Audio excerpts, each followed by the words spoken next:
Welcome back to technical world. दोस्तों, आपका स्वागत है टेक्निकल वर्ल्ड चैनल पे। और मैं हूं सुल्तान खान, आपका दोस्त, आपका भाई। और फिर से आ गया हूं एक नई वीडियो के साथ। तो चलिए वीडियो शुरू करते हैं।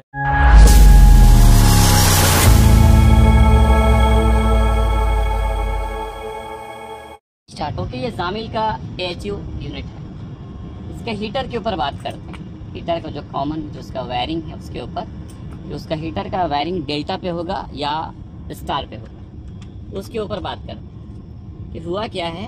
आप इसका मेन एक कोई टेक्नीशियन थे, बड़े सीनियर है, तो खैर जो भी है, तो एक मिनट।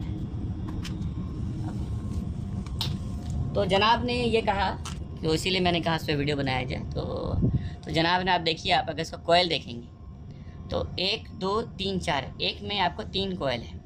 तो जनाब ये कह रहे हैं कि 1 2 3 और 4 टोटल। अगर स्टेज वाइज देखें आप तो 4 स्टेज हो रहा है, ठीक है। फर्स्ट में आपको फर्स्ट दिख रहा है ना, 4 लाइन पूरा ऊपर से अगर देखें 1 2 3 4, तो कह रहे हैं कि 4 आपका कोयल है। उनका ये कहना है, मैं बाद में समझाऊंगा। 4 कोयल है, अब वो यहाँ आ रहे हैं। तो वो भाई ये कह रहे हैं कि 3 कॉन्टेक्टर क्यों। तो वो कह रहे हैं कि भाई जामिल ने गलती किया। वो कह रहे हैं ऐसा है, जामिल ने गलती नहीं किया है, कंफर्म नहीं किया है। तो खैर वो ऐसा कह रहे हैं, तो सीनियर टेक्नीशियन है साइट के। तो वो ये कह रहे हैं कि 4 कोयल का 4 सेक्शन है, लेकिन जामिल ने सिर्फ 3 ही कॉन्टेक्टर इस्तेमाल किया है। तो गलत किया, बिल्कुल गलत नहीं किया, जामिल ने सही किया। वो कमेंट्स करने में जल्दी कर गए। थोड़ा सा अगर गौर करते ऐसी में तो उनको कुछ बोलने की ज़रूरत नहीं पड़ती। फिर वो बोलते कि करेक्ट है, सही है, ठीक था। लेकिन उन्होंने गौर नहीं किया, ध्यान नहीं दिया। तो ये गलती की वजह से तो कोई मुश्किल नहीं। इस तरह के लोग मिलते रहते हैं और थोड़ा जल्दबाजी होता है ना, कोई जल्दी में, तो होता है ऐसा। अब हम बात करेंगे हीटर के ऊपर। ये देखिए, हीटर आपका 1 है, 3 3 3 और टोटल आपका ही 12 हो गया। कॉन्टेक्टर 3 है, उन्होंने सही कहा, वो बात सही है, ठीक है। पहले तो मेन क्या है, इसका कनेक्शन समझो कि कौन से कनेक्शन में चलेगा।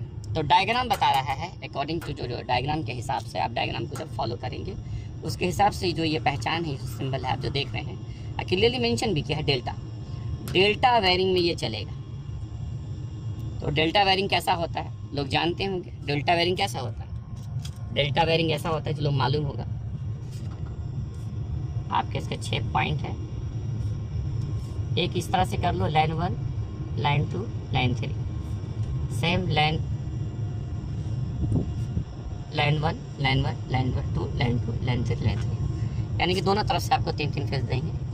ये डेल्टा का एक वायरिंग है। एक इस तरह से भी कर सकते हैं आप, दूसरा जो सेम वही डेल्टा,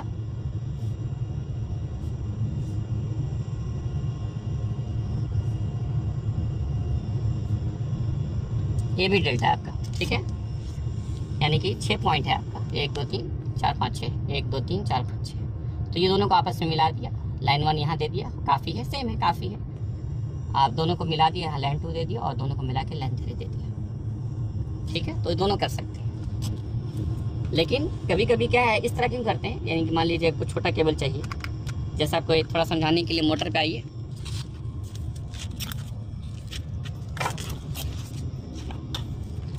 अभी मोटर पे मान लो अब इसका डेल्टा वायरिंग करना है, ठीक है। 10 मिली का वायर है, तो आराम से आप दोनों तरफ 6 पॉइंट है, क्लिप लगा के एक तरफ आप केबल डाल दी।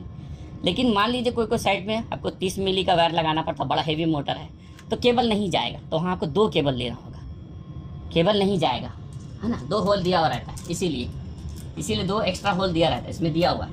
लेकिन एक केबल से वो आराम से चल जा रहा है। लेकिन जब मोटा वायर होगा तो नहीं जाएगा। तो फिर आपको जब 30 मिली का वायर इस्तेमाल करना, तो फिर क्या करेंगे आप, 32 मान लो 30 या 32 का इस्तेमाल करना है, तो फिर आपको 16 मिली का वायर इस्तेमाल करना पड़ेगा। 16 इसमें 16 इसमें, तो सेम डेल्टा वायरिंग होगा। लेकिन साइज़ की वजह से यहाँ जगह नहीं है, लेकिन हीटर के पास जगह था, और वायर भी आपको ज़्यादा नहीं चाहिए, 6 से 8 मिली का वायर चाहिए, ठीक है। तो इसने किया क्या, जामिल ने वो ये वायरिंग किया उसने। यहाँ से यहाँ एक जंप लिया। अब देखिए, यहाँ से ये आपका लाइन 1 है, लाइन 1 से लाइन 1 में लिया एक केबल, अगर देख रहे हैं आप, पावर ऑफ इसलिए, हाँ ठीक है। एक केबल वो लिया और लेके वो सीधा, देखिए ये सीधा जंप किया वो, लाइन 1 उसको फेस दे दिया, डायरेक्ट यहाँ से एक फेस उठाया यहाँ फेस दे दिया, सेम वही है। दूसरा L2 को L2 यहाँ से लिया, L2 लेके यहाँ L2 दिया और यहाँ से एक जंप लेके दूसरा पॉइंट पे L2 पे दे दिया। बाद में L3 लिया कॉन्टेक्टर से लेके सीधा उठा के लिया, वो L3 पे दिया, यहाँ दिया और यहाँ से एक जंप लेके ये आपको यहाँ दे दिया। सिंपल इजी हो गया वो स्टार कनेक्शन में। तो ये एक कॉन्टेक्टर का, एक कॉन्टेक्टर से जो आउटपुट क्या हो रहा है देखिए, एक फेस है ना, लाइन 1 लाइन 2 लाइन 3, ठीक है। दूसरा कॉन्टेक्टर से भी यही किया, लाइन 1 लाइन 2 लाइन 3 और आपको यहाँ लाइन 1 दिया, लाइन 2 दिया, लाइन 3 दिया, यहाँ से जंप लेके एक वायर लेके L1 L2 L3 हो गया। यानी कि एक कॉन्टेक्टर इसके लिए, ये बैकअप कॉन्टेक्टर है, वो इसके लिए इस्तेमाल नहीं किया। क्या किया है, वो पावर ये ले रहा है, मेन पावर।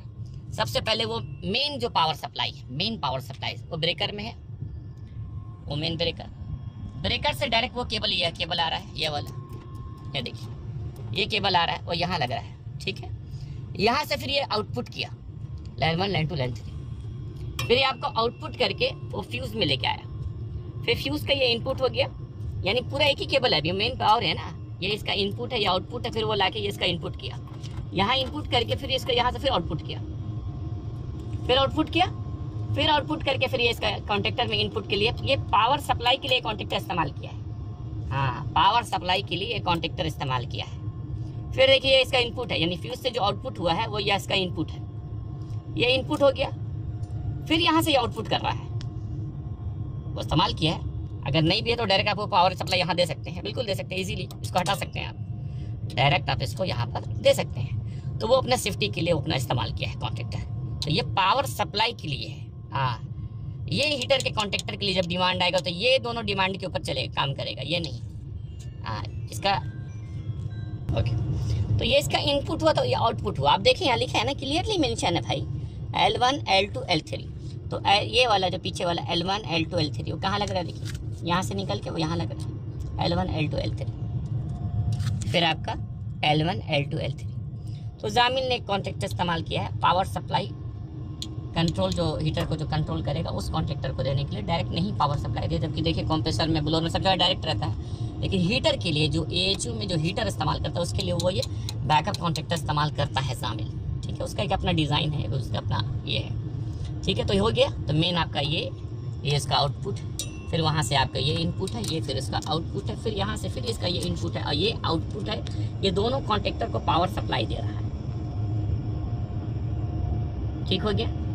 हाँ, अभी कुछ सवाल आएगा तो हाँ, अब इसको जो ये डायरेक्ट पावर ऑन करेंगे तो ये फौरन एनर्जाइज हो जाए। जैसे आप पावर ऑन करेंगे एनर्जाइज हो जाएगा, कैसे, उसके लिए वो यहाँ न्यूट्रल का इस्तेमाल किया है, ठीक है। देखिए अब गौर कीजिएगा, ध्यान दीजिए, ठीक है, क्योंकि ये ओके। अभी देखिए और ध्यान थोड़ा दीजिएगा, ये जो कॉन्टेक्टर है इसका, ये कॉइल पे गौर कीजिए, कॉइल कितना है इसका, ये 240 है लिखा हुआ, कॉइल COIL कॉइल लिखा हुआ ना, 240 वोल्टेज का, यानी 220 वोल्टेज का ये कॉन्टेक्टर है। लेकिन ये आपका 220 नहीं, ये 24 है। देखिए गौर कीजिए, ये 24 वोल्ट का, ठीक है ना, ये 24 का, ये दोनों। तो जो डिमांड या कमांड BMS DDC थर्मोस्टेट से जो आएगा वो 24 पे काम करेगा, लेकिन ये आपका 220 है। तो इसको कंट्रोल कैसे कर रहा है, उसको कंट्रोल करने के लिए 220 चाहिए। तो 220 क्या किया वो यहाँ पर वायर देखिए, जिसका कॉयल है, जो इस कॉन्टेक्टर का, जो बैकअप कॉन्टेक्टर का जो कॉयल का जो वोल्टेज कितना चाहिए, 220 चाहिए। वो क्या है, वायर नंबर कितना है, ये 23 और ये 24, 23 24, ठीक है, 23 24।